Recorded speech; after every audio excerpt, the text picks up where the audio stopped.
আলহামদুলিল্লাহি রাব্বিল আলামিন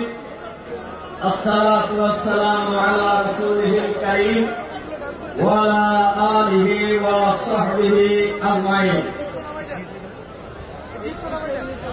আজকের এই খতমে নবুয়তের উদ্যোগে আজকের এই মহাসম্মেলনের মাননীয় সভাপতি,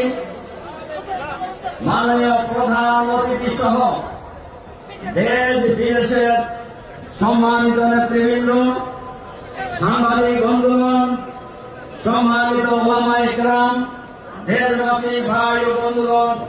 আসসালামু আলাইকুম ওয়া রাহমাতুল্লাহি ওয়া বারাকাতুহু। সংগ্রামী ভাই এবং বন্ধুগণ, আজকের এই শরতের উত্তরে